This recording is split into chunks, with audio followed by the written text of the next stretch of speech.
Bismillahirrahmanirrahim. Assalamualaikum warahmatullahi wabarakatuh. Innal hamdalillah nahmaduhu wa nasta'inuhu wa nastaghfiruh. Wa na'udzu billahi min shururi anfusina wa min sayyiati a'malina. May yahdihillahu فلا مضل له ومن يضلل فلا هادي له أشهد أن لا إله إلا الله وحده لا شريك له وأشهد أن محمدا عبده ورسوله صلوات الله وسلامه عليه وعلى آله وأصحابه ومن تبعهم بإحسان إلى يوم الدين أما بعد. Ma'asyiral muslimin wal muslimat, ikhwati wa akhawati fillah, rahimani wa rahimakumullah. Alhamdulillah, pada kesempatan ini kita dimudahkan untuk bermajelis, melanjutkan pembahasan-pembahasan yang muhimmah, yang sangat penting dalam urusan agama kita dan dunia kita. Sebuah risalah yang azimah, Ushulus Sunnah lil Imam Ahmad ibn Hanbal rahimahullah, yang disebutkan di dalamnya pokok-pokok i'tiqad, pokok-pokok keyakinan dan manhaj ahli sunnati wal jamaah. Dan pembahasan ini pembahasan yang wajib untuk kita ketahui, karena kita semuanya memiliki tekad dan senantiasa berdoa kepada Allah Jalla wa'ala agar bisa mengikuti jalannya Rasul alaihi salatu wassalam dan para sahabatnya. Dalam doa kita di tengah salat kita membaca ihdinas siratal mustaqim siratal ladzina an'amta alaihim.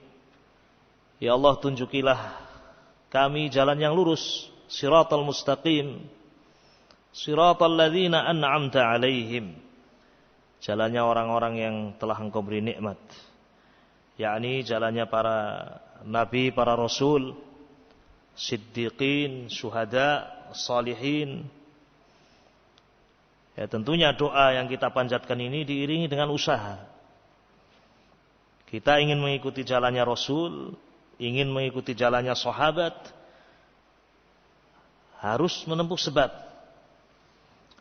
Di antara sebabnya adalah al-jiddu wal-ijtihad, bersungguh-sungguh untuk mengenal jalan mereka, thariqah mereka. Baik, kita akan melanjutkan ma'asyiral muslimin rahiman rahimakumullah, kalam Imam Ahmad bin Hanbal, ucapan Imam Ahmad bin Hanbal tentang prinsip akidah dan manhaj ahli sunnah.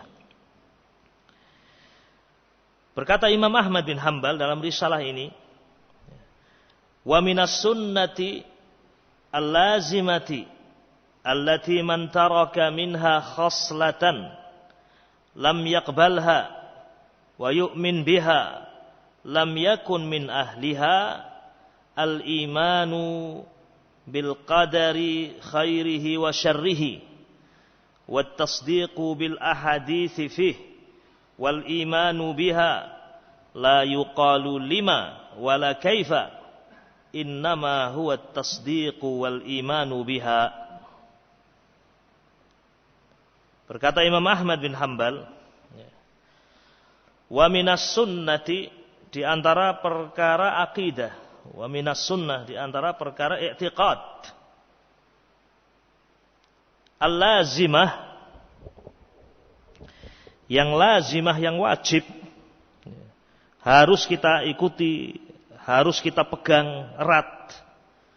Allati man taraka minha, yang barang siapa meninggalkan sunnah tersebut, ya, keyakinan tersebut, walaupun satu permasalahan, lam yakbalha, atau tidak menerimanya, wa yu'min biha, atau tidak mengimaninya, lam yakun min ahliha, dia bukan termasuk dari ahlus sunnah.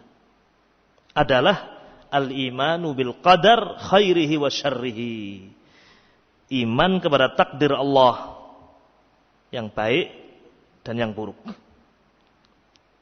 Wabillahi taufiq. Jadi seorang dikatakan sebagai ahlus sunnah, ya tidak cukup dengan seorang mengatakan saya ahlus sunnah. Harus dibuktikan.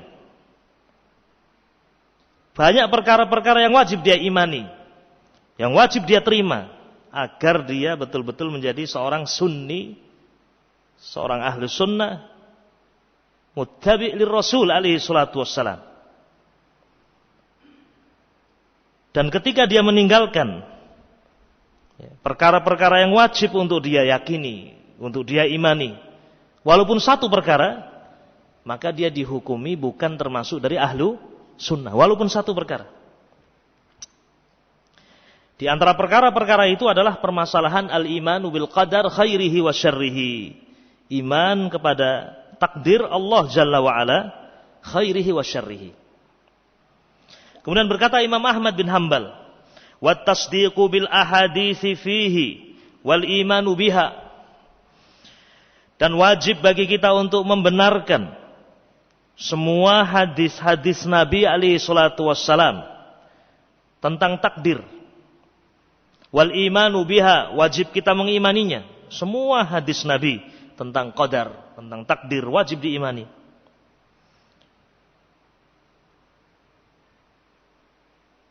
Apakah dia bisa memahami atau tidak memahami? Ya, sebagian hadis tentang takdir, ahyanan terkadang ada orang yang di awal kali membaca ada iskal. Ada perkara yang membuat dia bimbang. Ya. Tetapi ketika itu adalah ucapan Nabi alaihi salatu wasallam, berita dari Nabi alaihi salatu wasallam, kewajibannya adalah at-tasdiq. Membenarkan, wal iman biha, dan mengimaninya. Bukan kemudian mengingkarinya. La yuqalu lima wala kaifa. Tidak kemudian mengingkarinya dengan mengatakan lima. Kenapa? Kaifa? Kok seperti ini? Bagaimana terjadi? Wabillahi taufiq. Innama huwa tasdiqu wal imanu biha. Karena sekali lagi kewajiban kita adalah membenarkan hadis-hadis tadi, ya, dan mengimaninya. Dan ini berlaku pada seluruh masail i'tiqadiyah, seluruh masalah i'tiqadiyah, seluruh masalah i'tiqad yang Nabi alaihi salatu wasallam mengabarkan kepada kita semuanya, wajib bagi kita untuk mengimaninya, membenarkannya, bukan kemudian menolaknya. Wabillahi taufiq. Ini ucapan Imam Ahmad bin Hanbal rahimahullah yang insyaallah bisa difahami secara global. Jadi ya, ada perkara-perkara yang wajib bagi seorang ahli sunnah mengimaninya. Kalau dia meninggalkan satu perkara itu saja, walaupun satu, lam yakun min ahliha. Dia bukan termasuk dari ahlu sunnah. Walaupun satu. Di antaranya adalah permasalahan al-iman bil qadar. Iman kepada takdir. Dan kewajiban kita dan prinsip ahlus sunnah wal jamaah dalam permasalahan ini, permasalahan al-imanu bil qadar dan juga masalah-masalah yang lain, dari masalah-masalah i'tiqadiyah, i'tiqad, aqidah, ketika datang berita dari Nabi alaihi salatu wassalam, ketika datang hadis-hadis Nabi alaihi salatu wassalam, kewajiban kita adalah madza? At-tasdiq, membenarkannya, wal imanu biha, dan mengimaninya, bukan menolaknya dengan pertanyaan 5. Kenapa demikian? Kaifa? Bagaimana terjadi? Kok bisa seperti itu? Innama huwa tasdiqu wal imanu biha. Kewajiban kita adalah at-tasdiq, membenarkan, dan al-imanu biha, dan mengimaninya. Ini ucapan Imam Ahmad bin Hanbal rahimahullah. Dan insyaallah taala kita akan membaca syarah keterangan dari Syekh Rabi' Ibn Hadi Al-Madkhali rahimahullahu wa hafidhahu dalam bab ini. Ya. Kata Syekh Rabi', beliau mengatakan, intabihu lihadza. Perhatikan ucapan Imam Ahmad ini. Ucapan, ya, barang siapa meninggalkan satu perkara sunnah ini, lam yakun min ahliha. Bukan termasuk dari apa? Ahlu sunnah. Hadhil faqrah muhimmah jiddan. Permasalahan ini sangat penting. Al-Imamu Ahmad, Imam Ahmad bin Hanbal di sini, saya sifulana akan menyebutkan kepada kita usulan pokok-pokok akidah. Ya, di dalam kitab ini, beliau akan menyebutkan pokok-pokok akidah. Ini loh, akidah Ahlussunnah 1, 2, 3, 4, 5 dan seterusnya. Beliau akan menyebutkan usulan pokok-pokok akidah Ahlussunnah. Man taraka syai'an minha, barang siapa meninggalkan satu dari apa yang akan disebutkan itu, falaysa min ahli sunnah. Dia bukan termasuk dari ahlu sunnah. Yakni maksudnya yakhruju an dairatis sunnah ilal bid'ah. Yakni dia akan keluar dari lingkaran sunnah, ya, menuju lingkaran berikutnya, itu bid'ah. Tanabbahu li hadza, perhatikan ini. Ma'asyiral muslimin rahimani rahimakumullah. Bismillah. Barangkali ada yang bertanya, masa sih meninggalkan satu masalah, ya, kemudian dihukumi bukan sebagai ahlu apa? Sunnah. Ya. Masa hanya menolak satu permasalahan, kemudian dia dihukumi sebagai ahlul bid'ah? Jawabannya, ma'asyiral muslimin rahimani rahimakumullah. Ya. Meskipun ini satu masalah, tetapi dia adalah aslun. Dia adalah apa? Pokok, pondasi, asas. Ya. Dan cabang-cabang iman itu tidak sama tingkatannya. Seperti Nabi alaihi salatu wasallam mengatakan, al-imanu bid'un wa sab'una syu'bah. Iman itu 70 sekian cabang. Apakah cabang-cabang ini sama derajatnya? Tidak sama derajatnya. Makanya Nabi mengatakan a'laha, yang paling tinggi dari cabang-cabang itu adalah qaulu la ilaha illallah. Ucapan la ilaha illallah. Wa adnaha, dan yang paling rendahnya adalah imatatul adza 'anit thariq. Menyingkirkan duri dari jalan. Wal haya'u syu'batun minal iman, dan malu itu salah satu cabang dari apa? Iman. Perhatikan sabda Nabi ini.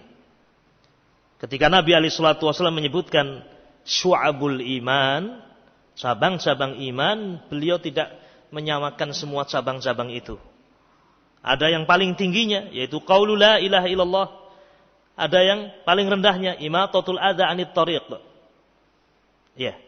Dan di antara keduanya ada syu'ab yang lain. Cabang-cabang yang lain yang juga berbeda-beda tingkatannya. Di antara keduanya ada al-iman bil malaikah, al-iman bil kutub, al-iman bil rusul, al-iman bil yaumil akhir, al-iman bil qadar. Di antara keduanya ada as-shalah, az-zakah, was-siyam, wal-hajj.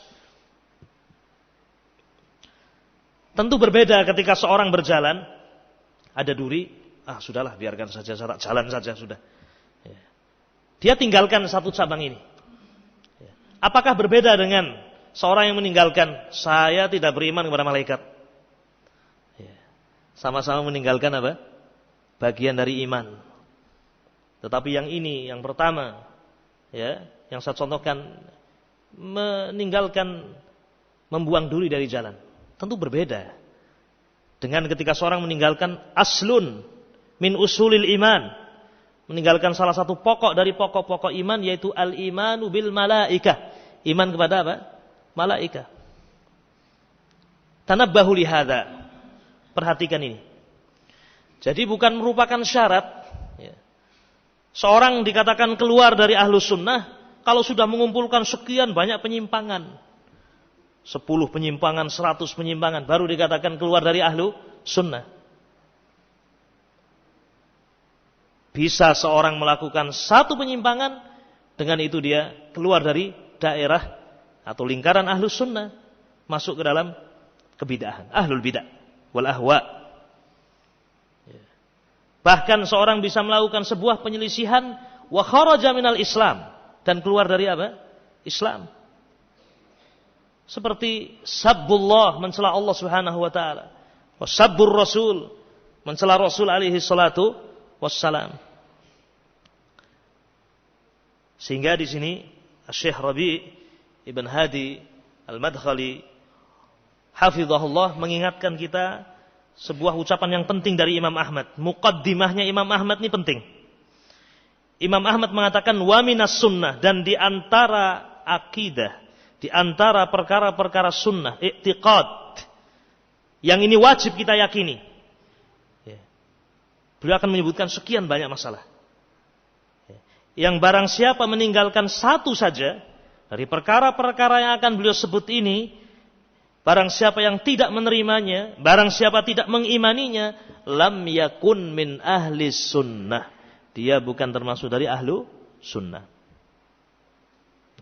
Di antara perkara itu adalah al-imanu bil qadar khairihi wa syarrihi. Beriman kepada takdir Allah Subhanahu wa taala, khairihi wa syarrihi.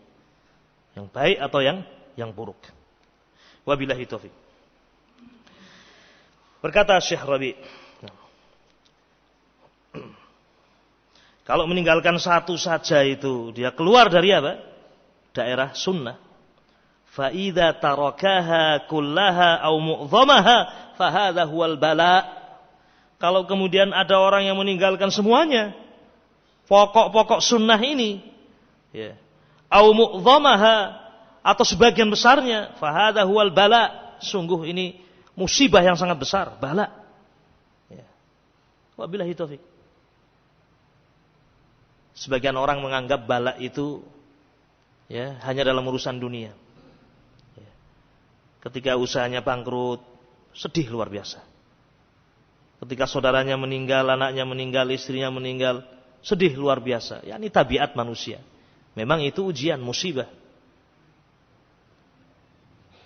Tetapi sungguh mengherankan ketika seorang diuji oleh Allah Jalla wa'ala dengan rusaknya akidah, ya, dengan rusaknya pemahaman, kemudian dia tidak merasa dia terjatuh dan mendapatkan bala.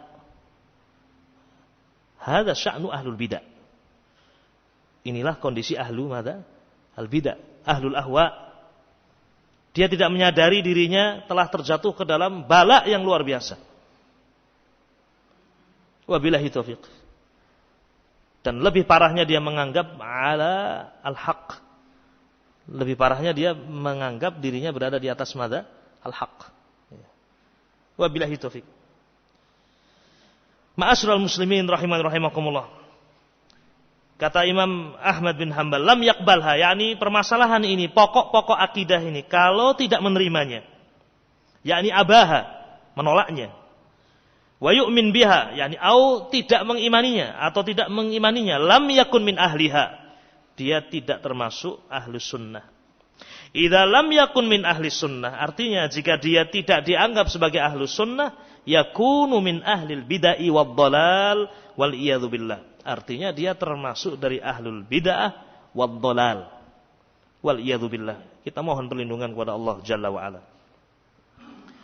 Ma'asyiral ikhwah rahimani rahimakumullah.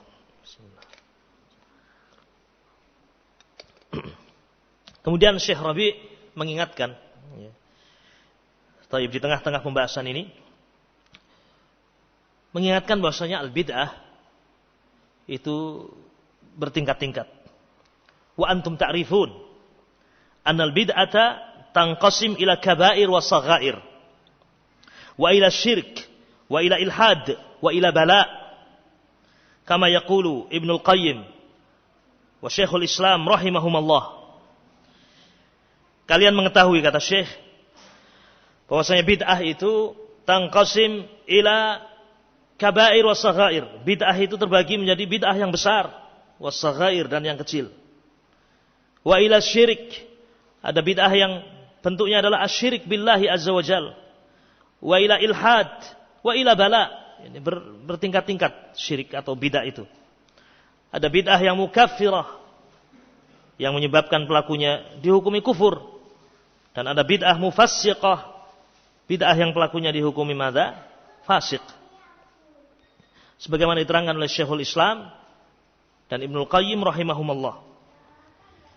Beliau mengatakan, ya, Syekhul Islam dan juga Ibnul Qayyim mengatakan, ya, al-bid'atu mustaqqatun minal kufri wa ailatun ilaih. Kebid'ahan itu, ya, berasal dari kekufuran, bagian dari kekufuran atau mengantarkan kepada kekufuran. Yang tidak boleh bagi seorang muslim untuk meremehkan perkara bid'ah.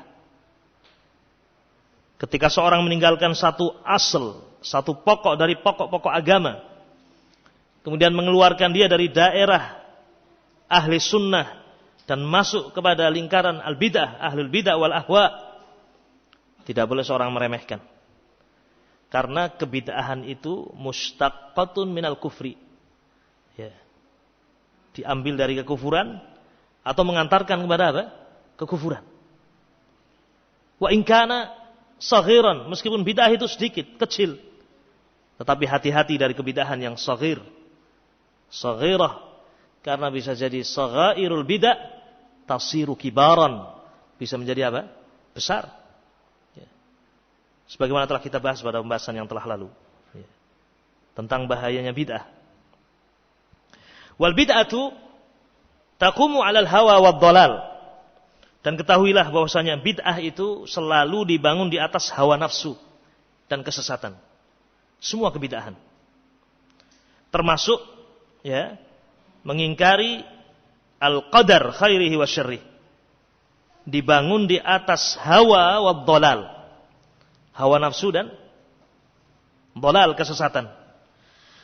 Allahu Jalla wa Ala berfirman, afara'aita man ittakhadha ilahahu hawah wa adallahu Allahu ala ilmin wa khatama ala sam'ihi wa qalbihi wa ja'ala ala basarihi ghishawah faman yahdihi min ba'dillah.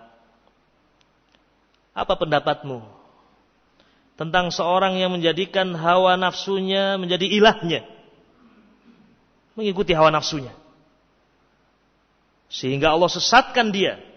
Wa adallahu Allahu ala ilmin, maka Allah pun menyesatkan dia di atas ilmu. Wa khatama ala sam'ih, Allah Subhanahu wa taala tutup pendengarannya, wa qalbihi, dan hatinya, wa ja'ala ala basarihi ghishawah, dan Allah Subhanahu wa taala letakkan ada penutup pada basarnya, penglihatannya. Lalu siapa yang akan memberikan hidayah selain Allah Subhanahu wa taala? Tidak ada. Yani ketika seorang telah menjadikan hawa nafsunya dia ikuti, dan bid'ah dibangun di atas mana? Hawa. Maka akibatnya bisa jadi Allah Subhanahu wa taala tutup pendengarannya, tutup penglihatannya, hatinya Allah tutup. Wa adallahu Allahu ala ilmin, Allah sesatkan dia. Ketika seorang sudah disesatkan, lalu siapa yang akan memberikan hidayah? Ikhwati fillah rahimani rahimakumullah. Karena kebid'ahan itu dibangun di atas hawa nafsu, lihada, oleh karena itu, sama ahlus sunnati ahlal bid'ai bi ahlil ahwa.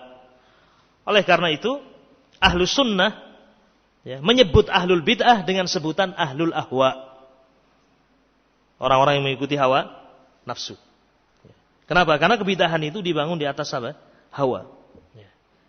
Hawa nafsu yang dia ikuti. Sudah mengerti ini menyelisihi Alkitab, sudah menyelisihi ini sudah tahu ini menyelisihi as-sunnah, dia tidak pedulikan. Ittaba'a hawa, ittakhadha ilahahu hawa, ya, mengikuti hawa nafsunya dan menjadikan hawa nafsunya sebagai ilah. Ya. Oleh karena itu, ahlus sunnah wal jamaah menyebut ahlul bid'ah dengan sebutan ahlul ahwa. Ahlul ahwa. Kenapa demikian? Li'annahum khalafu dinallah wattaba'u ahwa'ahum. Karena mereka ahlul bid'ah menyelisihi agama Allah Jalla wa'ala, wattaba'u ahwa'ahum, dan mengikuti hawa nafsu mereka. Wa haula, dan mereka itu banyak, ahlul bid'ah itu banyak. Mislul khawarij wal rawafid wal mu'tazilah wal jahmiyah wal murji'ah was sufiyatul hululiyah.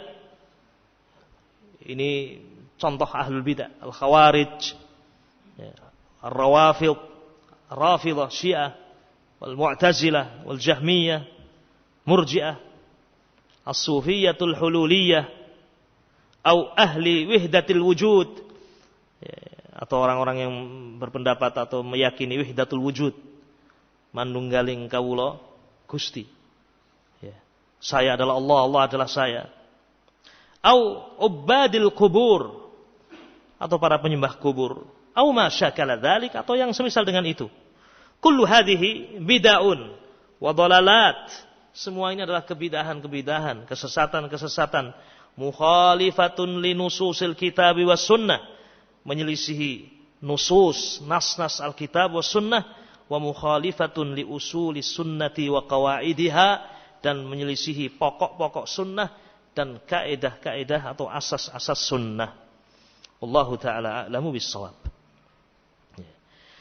Ma'asyiral ikhwah rahiman rahimakumullah, khulasah kesimpulan dari keterangan Syekh Rabi' Ibn Hadi Al-Madkhali adalah wajibnya bagi kita untuk al-hadar, berhati-hati dari al-bidah. Karena kebidahan itu selalu dibangun di atas apa? Hawa nafsu. Dan di antara bentuk-bentuk kebidahan adalah mukhalafah, menyelisihi usul, pokok-pokok yang akan disebutkan oleh Imam Ahmad. Pokok-pokok sunnah, pokok-pokok akidah yang akan disebutkan oleh Imam Ahmad. Dan barang siapa meninggalkan satu prinsip saja dari apa yang disebutkan oleh Imam Ahmad, lam yakun min ahli sunnah. Dia bukan termasuk dari ahlu sunnah.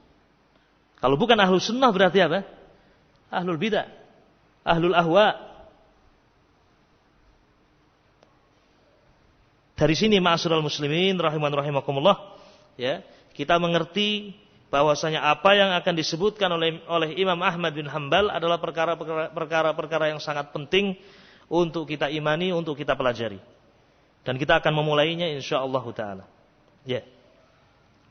Wabillahi taufiq. Bismillah. Awwaluha, yang pertama, di antara pokok-pokok sunnah yang barang siapa meninggalkannya, tidak menerimanya, tidak mengimaninya, dia bukan termasuk ahlus sunnah. Yang pertama adalah al-imanu bil qadar.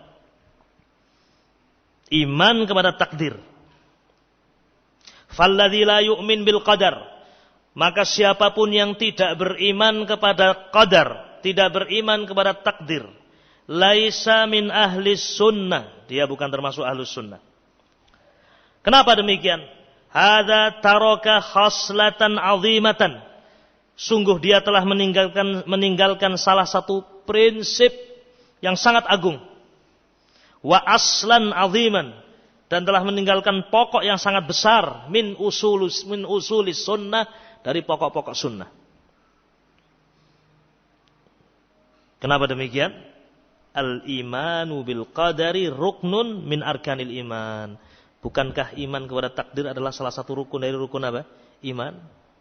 Iya. Yani ketika seorang tidak beriman kepada takdir, faqad taraka aslan aziman min usuli sunnah. Telah meninggalkan sebuah pokok yang sangat besar dari pokok-pokok sunnah. Iman kepada takdir adalah salah satu rukun dari rukun iman. Ya. Wabillahi taufik. Mungkin ada yang bertanya, kenapa Imam Ahmad memulai pembahasan dengan masalah iman kepada apa? Takdir.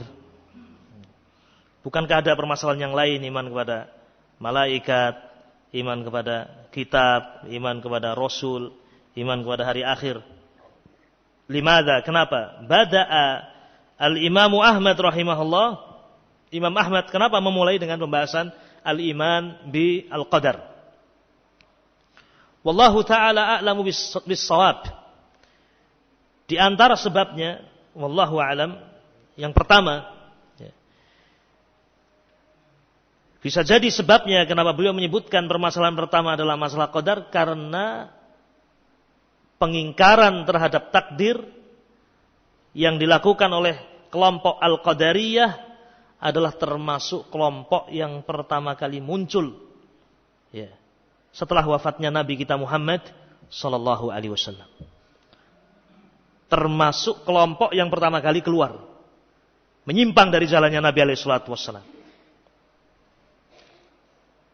Dan memang kelompok Qadariyah, orang-orang yang mengingkari takdir ini sudah ada dan muncul di zaman sahabat masih ada. Sahabat masih hidup. Di akhir-akhir zaman sahabat radhiyallahu taala anhum muncul apa? Qadariyah, orang-orang yang mengingkari takdir. Ya. Sehingga dengan sebab itu wallahu a'lamu bis-shawab, Imam Ahmad bin Hanbal menyebutkan permasalahan yang pertama adalah pembahasan al-imanu bil qadar.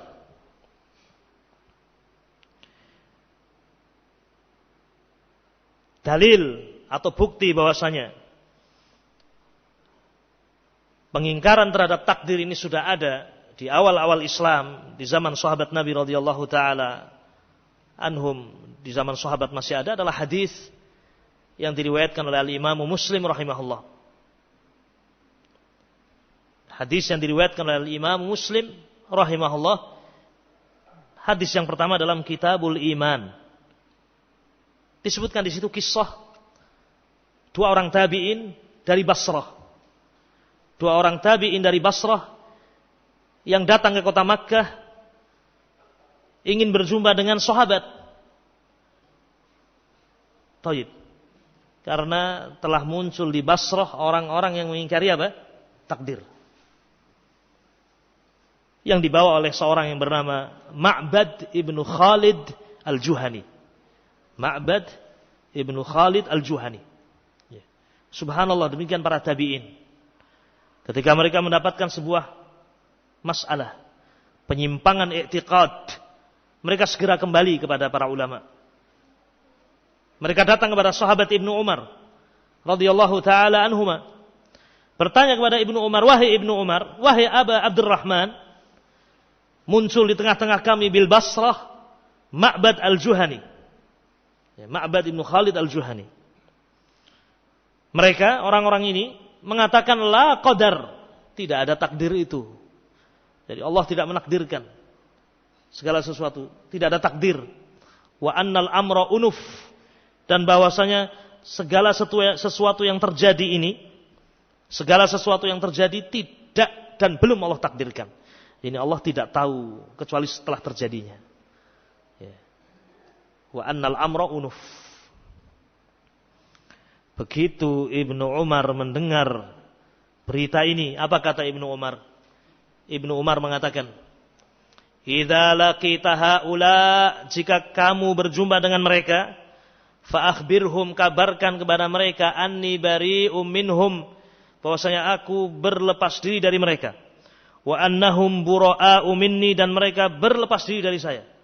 Fawalladzi nafsu Ibnu Umar biyadih, demi Allah yang Ibnu Umar di tangannya, yang zat Ibnu Umar atau yang jiwa Ibnu Umar di tangannya. Lau anna ahadahum anfaqa misla Uhudin zahaba ma qabilahu Allahu hatta yu'minu bil qadar."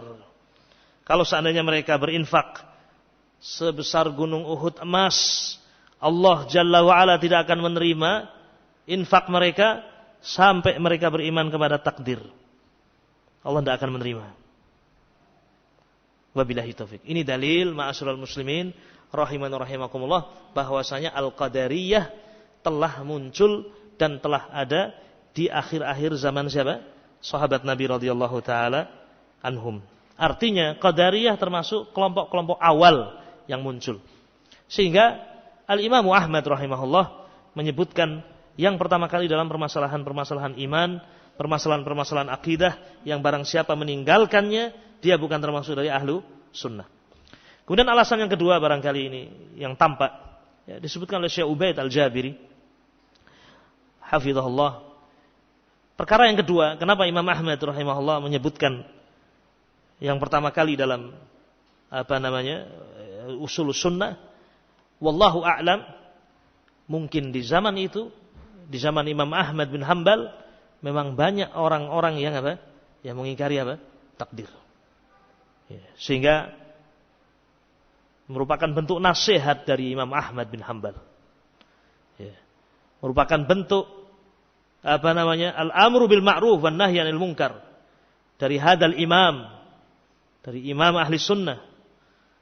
Beliau mengingatkan tentang betapa pentingnya pokok ini, al-imanu bil qadar.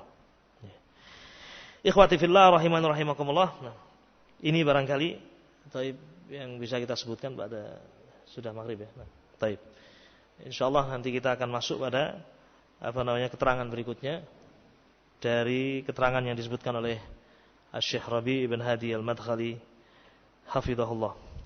Naktafi bihadzal qadri wa sallallahu wa sallama ala nabiyyina Muhammad wa ala alihi wa sahbihi ajma'in. Alhamdulillahi rabbil alamin.